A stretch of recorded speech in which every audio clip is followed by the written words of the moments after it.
Welcome back to Darren 6772.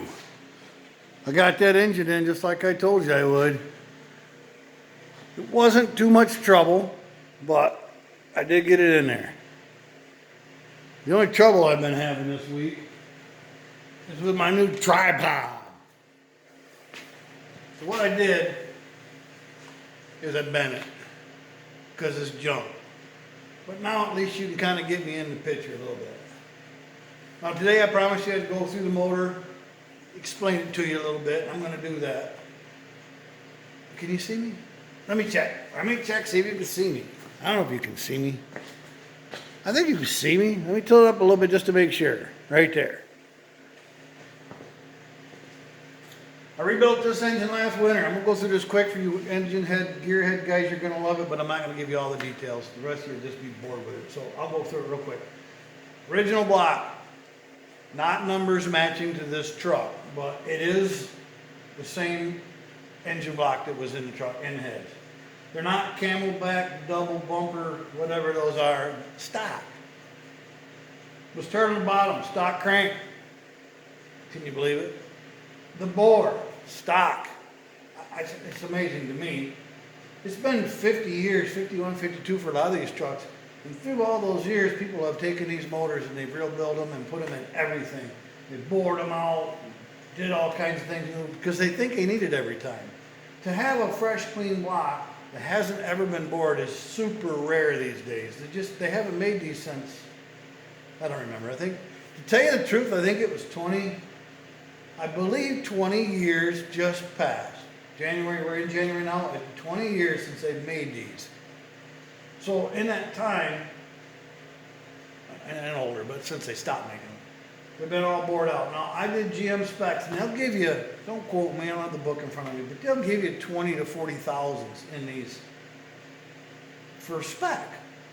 And this one was on the far side out. Time I got it honed out, squared up, it was on the looser end, which you kind of want for a guy that's going to be just riding on this.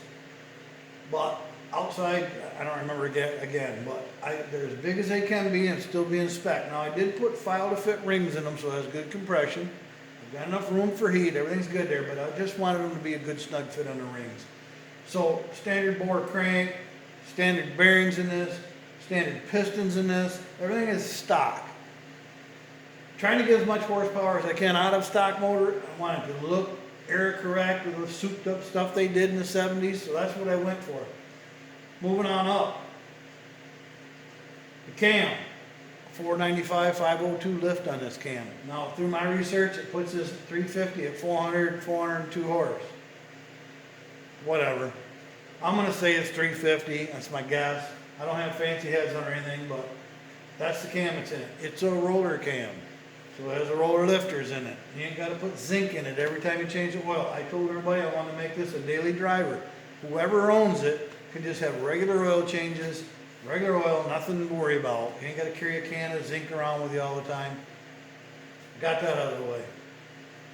The heads, I would say don't do heads. And that head's gonna, I said heads. Head. We're gonna get to that in a minute. These were all surface ground. We just took off a couple thousand to get them nice and flat. Ground out the seats, put in new hardened seats because people argue you can't burn the new fuels, the leaded and unleaded things. So just nothing to worry about now because they are done. So new valves, stainless steel. Yep, I said it, stainless steel. Stainless steel valves in it. New seats, new valve guides. To go with the roller cam and the roller lifters, I went with roller rockers. So that's all redone. I did do the porting and polishing. There's just not many people that do that anymore. I went quite aggressively on it. Gasket match things, gouged in there pretty good, made some smoother openings to travel air from the intake through to the exhaust. The quicker you get air in, the quicker you get air out, the more power you end up with. It's a better pump. Around the valve guides, they're quite heavy and there's casting marks and stuff like that in them. You can cone them right back down close to the valve at the top and dish out that entire valley that runs through there. Now I didn't monkey with the displacement at all because I didn't do anything inside the chamber itself. Might have knocked off a little bit of casting marks and stuff, but shouldn't be an issue being that they were resurfaced. Anyhow, that's, oh, and I did put Edelbrock Performer air gap intake on it. They look cool. It was expensive, and I'll get a half a horse, maybe one. All the roller stuff, I'll give you one or two. People can argue that whatever you want, half horse here, half horse there, that's what I'm after. So enough about that. Anybody wants more details, feel free to comment. I'll answer you and give you those details. I don't want to bore everybody else. I mean, this is boring enough, right? Anyway, we're going to move on. Up top, we got the Holley Sniper fuel injection. Again, whoever owns this daily driver want to hop in, turn the key, want to start right up. No pumping the gas and throttle and monkeying around. Just turn the key and she'll fire right off. Modern conveniences in the old style. Kind of rare, nobody's doing it anymore. Costs more money, it's more work. Just throw an LS in there. Easy peasy, way to go.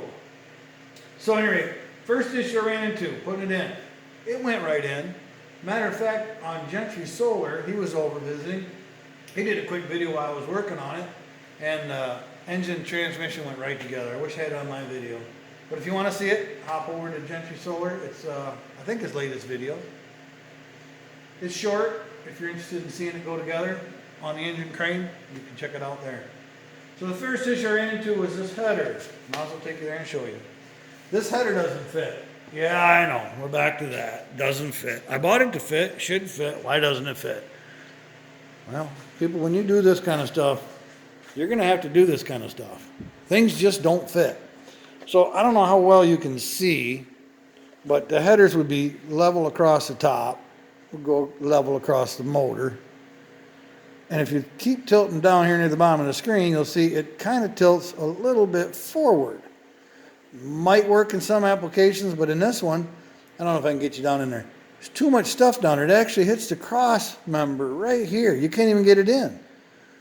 And then you've got the brake lines that all come in through here. It's just too tight. Even with the wrap on there that holds the heat in, it's just, it won't fit. So I'm going to have to cut on this side a wedge and then take this whole bottom and tilt it that way and then weld that wedge back up. Or maybe two wedges. I don't know. I'm not going to bore you with that. I'm not going to show you that. I mean, if you guys really want to see that stuff, tell me. But it's just going to be a lot of cutting and welding. You can watch that anywhere. You'll notice the header on this side fits quite well. It comes down, comes in tight to the frame, but doesn't touch anywhere. Tilts down into where you can put pipes on it good. The top swoop even comes up here near the firewall, which is just so much black up here you can't see, but in real life you can. And it wraps around, and it's not in the way at all. We got to do something with these things, don't we? Yeah, that's going to fit my next thing. Anyhow, we're going to try to work on a few things. I want to put the starter in. I might as well take you over and show you that. But this Pitman arm game, I showed you the Pitman arm down here before. I should have videotaped that. I thought I would struggle. I thought I would fight with it. So I didn't want to bore you guys with my frustration. And it came right off. It just came right off. And I'll show you how I did that. Well, not really, but I'll show you a little bit. Yeah, a lot of black over here to my mat. This is a tool you use on the Pitman arm, and it just slides on there. It goes down to the pin, and then you drive it on, and it just pulls the Pitman arm right off. I guess it would push it off that way, but there's a new Pitman arm. I'm not going to bore you with that anymore. Now we're getting to the fun stuff. So you come over here, and this is our brand new, completely overhauled on the outside with paint starter. It worked good when I took it out. But I went to the hardware store. I might as well set this down so you can see me and talk to me. But I went to the hardware store, and I just needed those nuts. Yeah, I said nuts. So I walked in there, and I told the guy, I carried this right in the hardware store with me. And I told the guy I lost my nuts, and he started laughing. Anyhow, he got over to the place where they keep all the nuts and bolts, and he started fingering around. Can't say that, can I? He started fondling the nuts and digging. He was digging around in a nut container. And I said, now listen, wait a minute. My nuts are different size. He giggled some more. One of these is bigger than the other. See, you're giggling now. Anyhow, One of these is bigger than the other one. I don't know why they did that, but he hooked me up.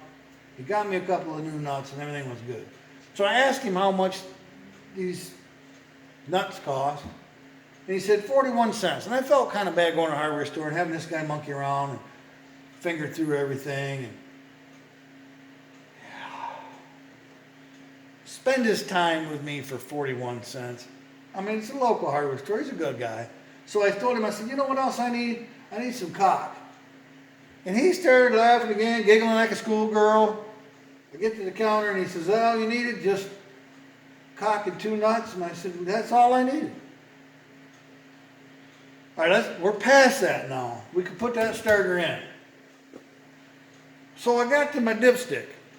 I went over and I dug around and in the back of the truck, you know where my parts are at. And I dug out my dipstick. Right there's my dipstick. I don't know how well you can see it, but it's a dipstick, all right? It doesn't matter. So I dug out my dipstick, and I don't know if you guys have ever seen one of these. I'm sure you have. Chris is painted, and I ain't got my gloves on. I better put my gloves on. So this dipstick, it's been around a while. I don't know who's monkeyed with it. I mean, you never know. I'm kind of, as much as I do all this stuff, kind of half, yeah, it's going to be one of them days. I want to make sure that the dipstick is the right length from here to there. Because when you don't run out of tranny fluid, yeah, I'm getting my gloves on. See, hon, if you're watching, I got my gloves on. All right, so here's the dipstick, freshly painted, great. And you'll notice right here in the very, it'll be fine. In the very top, can you see? Let me see if you can see. I'm not very good at this. You got this wavy squiggle. I don't know why it's there. But if you pull it this way or push it that way, you'll change the length of the dipstick. And you don't want that. So if one of your buddies has got a dipstick like yours, you should go over to his house sometime and get a hold of his dipstick and measure it for yours. See, I told you this is going right off the rails. But it's important. Otherwise you won't know how much oil you got in the transmission. I hope we're past that. I'm going to let that dry a little more now that I fingered it. Yeah. Hopefully it's not too bad. Let me take you over to the truck again and show you what else we got. You're gonna love this wiring. You see, there's my chair. That's where I sit sometimes. It could be anywhere, doesn't matter. I want you to be able to see me. You got to see down there, because all that's my wiring. And no, I'm not gonna bore you with all that wiring. But up here will be where I'm sitting, so I'll tilt it up a little bit. And right there's the 68. We're not going to talk about 68 right now. And the engine for the 68 over there. Anyhow, here we go. So I sat in this chair because this is how I am. We're going to talk about that in a minute. I know, something always for later. But this block goes to the firewall. You can't see that, but... And all these wires come out of that. And they're all 51 years old. So what I do, unwrap GM's wrap. Oh, I usually go about a foot at a time so I can keep all these. Can you see that? I'll quit asking. So you can see all these loops, because when this comes out of the firewall, I believe this way, because it says top right there. I'm not a mechanic. Did you notice that? So I mark everything. Good idea for everybody.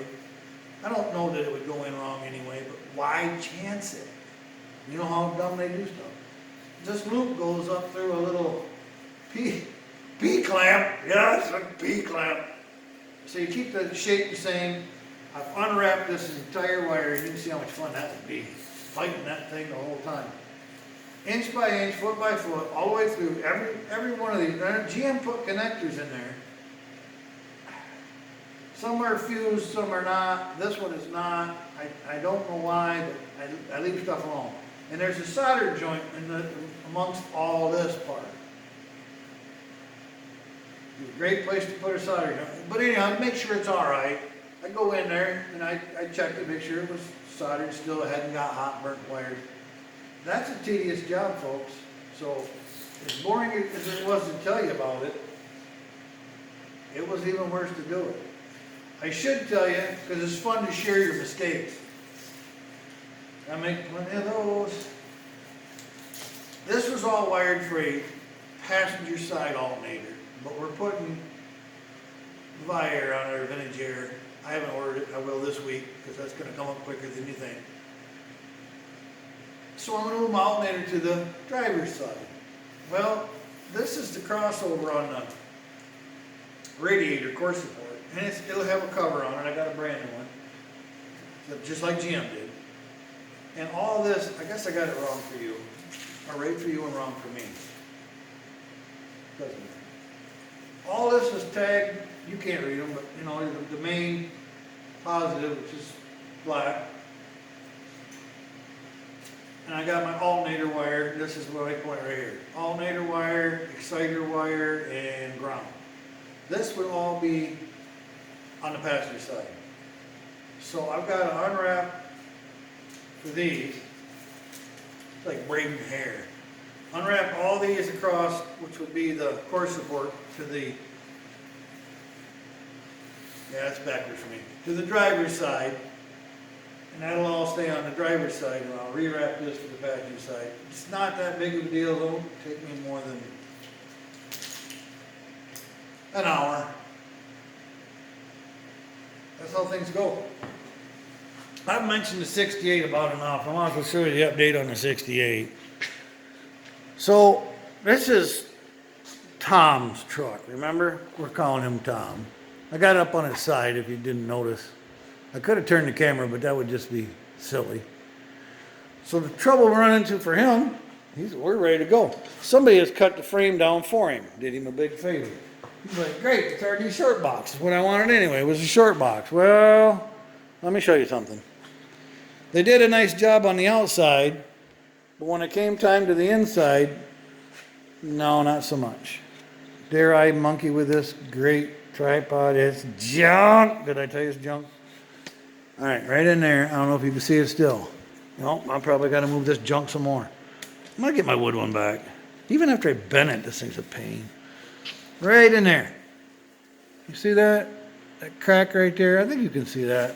The penetration does not go all the way through the frame. That's not good at all. You can see the heat. He got plenty of heat into it by the markings here.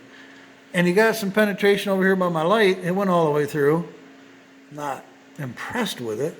But on the far left side, I'm not going to show you it's bad, but you can see this whole line here and up in there is not good at all. So we're going to clean it all up, re-weld the entire thing, make sure it's put together properly. We don't want his frame breaking on him. That would just be a bad day. And then it would be my fault. So back to I didn't even tell you what we were working on. I forgot. 1971 Cheyenne Spanish Gold. Now I wanted to work on this Holley EFI. This is my next step, but I think I'm missing a gasket. It's not just you people, it's everybody. But before I do, I want to show you the box. This is the box that came in over here. So you know I got the right Holley EFI Live Sniper. Yeah, right, no wait a minute, my finger. Right here, Holley Sniper EFI. Yeah, do you see that? No, that. Yeah. That's what I put on it. Now you may not recognize it just looking at the motor, and that was the whole idea. I wanted to put the EFI on there for smooth start, easy convenience and all that. But I want to wire this in such a fashion that you're not going to know. Well, you'll know. But at a glance, it kind of has a carburetor look. You're going to have wires off of the thermostats here. One's for the car and one's for the EFI part. But these two wires are going to come right together. They're going to be wire loomed and go right out of sight. Should be the only wires that are noticeable that wouldn't be on a normal stock 350. People will know, but it just kind of cleans things up real nice. The other thing I'm trying to do, and you'll see how this works out, this will be a laugh, I'm sure. When I finally figured out if I need a long or short water pump, depending on where the compressor goes, depending on where the alternator goes, and getting all my pulleys in line, that'll be a video you can skip. But some guys might like it. I'm gonna run this heater hose, obviously, to the heater cord. That's not what they call it, the heater cord's over here. The radiator. And the other hose will go down to the bottom, so that's gonna be just fine, to the bottom of the water pump. But I didn't want these heater hoses and everything all draped over my motor. I haven't seen anybody do this, but I'm coming off the top of this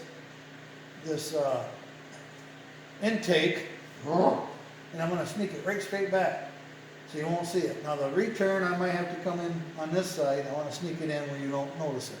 But they'll still be covered nicely. So today I was gonna work with you on the EFI, but I'm missing the gasket. So there's really no sense in getting into it, but I'll give you a quick look at it. Last air cleaner, that's what they put on them. I like it. It's like performance. I think you lose a half a horsepower, but it doesn't matter. Because it's hot air intake, not cold air intake. But I just want to give you the first look at the EFI. Maybe you've seen them before, but I don't know if anybody showed you. There's these wires here, and there's this wire here. Then there's this wire here. There's a lot of wires, and we're not done yet. I'm not even going to make you come over here. I'm just going to yell at you, and I'm going to be right back to show you this. I'm just flabbergasted by this. I've never built one before, but I want to show you real quick, because there's my wires. You got these wires, and then you got these wires, and then these wires here for that thing, and then you got this wire here for your, I call it O2 sensor, but I'm not trying to be fancy. And then you get this thing, this is your live part, your computer part. They give you a pencil for them. Wires! I mean, where did they go? I think it's got directions, but did I tell you I'm not a mechanic? You probably knew that. We're not going to clean up in front of you. I'll clean up later. Once I get this mounted and I get my gasket, I'll make my own. I have sheets of it. Then we're going to have to worry about linkage. I don't know if I'm going to use this braided stainless or not. Yes, it's stainless. I like it. But that's, again, nothing you want to see. What a pain. I would like to get that Pitman arm off real quick. You guys gonna hang around and watch that? This ought to go smooth and easy, and there ain't gonna be no troubles. The wires out of the way. No trouble whatsoever. You might enjoy seeing it. I don't know how much you can see. Guess what I'm gonna do though? I'm gonna move this. Yeah, my tripod. So just here we go. It's like being on a roller coaster, isn't it? We're going all the way down. No, low as you can go. Okay, here you are. Yeah, you're going to be right in my way. Let me grab this light so I can see. I mean, maybe you can see. I mean, we got more to talk about anyway. So all I do is talk and get no work done. I don't like that. How about over here? That's going to work for both of us. So there's my Pitman arm. I'm going to get out right in here. You can't see that well. But I finally figured it out, what I did on the brake lines. I'm not saying stainless steel. Not one more time. I'm not doing it. The fitting was wrong. I said I was going to double flare it, but I didn't. I bought a brass connector. I did that. It just clean. I don't have to worry about leaks. Made me feel better about it. You never know. So let's see if we can get that Pitman arm off of there. You and me together. I thought that was loose. If you haven't got one of these pry bars, you should get one. They're almost fun. Huh? Did you see that? I'm not calling it junk because I still like it. I'll call it junk later. So anyway, the Pitman arm isn't really that bad to take off. Because you just comes right out of there. That comes right out of there. Maybe is my head in the way? Maybe my arm's in the way. I don't know. I was going to show you how you could just come right in here and take that off. Right. Hold on, I got a hammer. If that comes past this, it doesn't. I'm going to have to turn the Yep, we're not doing that. We'll save that for later. Yeah, I said it later. Something for later, always something for later. All right, we'll give this other a try. I'm getting that done without the camera. I'm not even going to try again on that. How about we try you guys over here to watch me put a starter in. Now, I'm not going to mention anybody's name, but I wish there was a guy out in the Dakotas that was right here with me so I could watch him do a starter. I mean, he's really good at it. Come on, how hard could it be? There's just two bolts. Can you see me in there? I'm not in there yet. I'm moving the camera around. I'm gonna get a light. Probably see better with a light. I'm telling you, I'm onto something. These guys that do this, they take twice as long because they did it once already. I'm convinced of it. I bet you can see. But I got an odd feeling when I get down there, that's going to be right in my eyes. It'll be just like you're here holding a light for me. Right in my eyes. Anyhow, I'm going to give it a try. Wish me luck. Got a hold of the starter with my 2 new nuts on it. I got 2 bolts. And I'm going to tell you something while I'm doing this. I didn't get my wrenches. I'm going to pretend like I got them. I grease my bolts. All these guys want to get in here. I'm going to use that. God damn it. All these guys want to tell you about how you need to use this Loctite, that Loctite, the other Loctite. Make sure nothing falls apart. I grease every nut and bolt I touch. If it isn't something that needs Loctite, then as far as I'm concerned, it needs grease. And whoever works on the vehicle after me will greatly appreciate it because the bolts will come right out. Now I know what you're going to say. They're going to come right out on the road. Well, I'm here to tell you, that starter is not going to fall out on the road. It's not going to happen. But the next time somebody has to work on that starter, because I'm putting a used one in it, but don't tell me a new one's better. New ones are junk too. When they get to climbing under here, having a bad day, and they get under here with their wrench and they think they're going to get all rounding off the heads and everything, they probably won't. Because I've greased them. This is going to be fun. Are we having fun yet? Oh, you guys that talk about jack stands?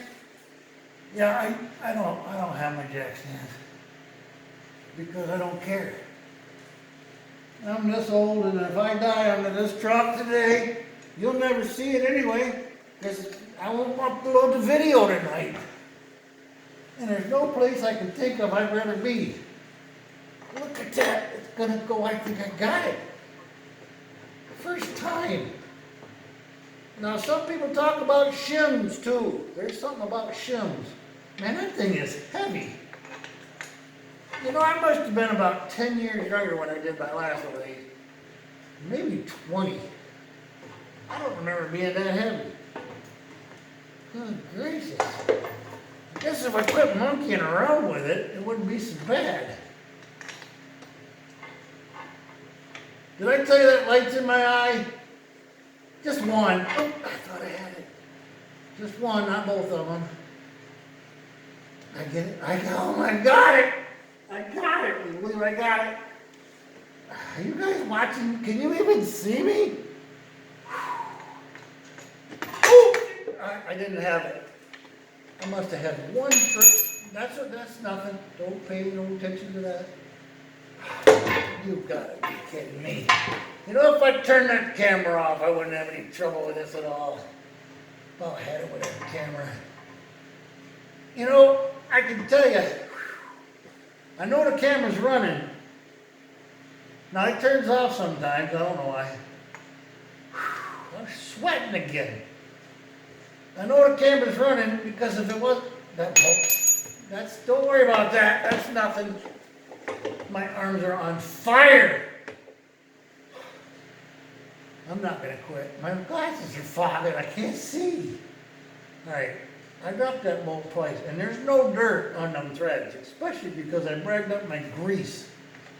They didn't pick up any. There's no dirt on those. Was I talking about shims? Yeah, I was. When I took this out, it didn't have any shims in there, so I'm gonna try to put it back in without any shims. So it's shimless. I don't think I still got it. I'd be screaming I got it by now. I don't think my arms can take it. We might save this for later. I know, always something for later. You know what? It's in there. I can't see it's in there. It fits. It doesn't hit anything. You guys see my frustration, even if you can't see that starter. I'm glad I was wearing my hat. I probably got sawdust on it for my sawmill. I'm getting out of here.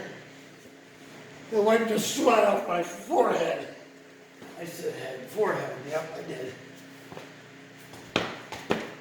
All right, I'm back. I don't know if you can see anything, but you know what? You're gonna see the video because I don't edit. Did somebody turn the heat up? Because I am sweating. Hey, you know what? While we're here, I mean, why not? We're right here. I'm going to try and put that dipstick in there. And there's no way you're going to see that. See that dipstick hole down in there? Okay, I don't think you can see it. Just pass that wire. No, you can't. So why even act like you can? We're going to try and put that, I'm taking my hat off. Whew.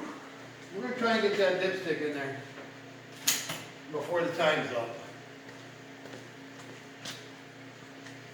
Well, we passed 30 minutes. I don't want to keep you any longer. You guys got things to do. Anyhow, there's what happens. Yeah, hit that shiny thing. This goes right in here. And that O-ring goes right in there. Don't go away.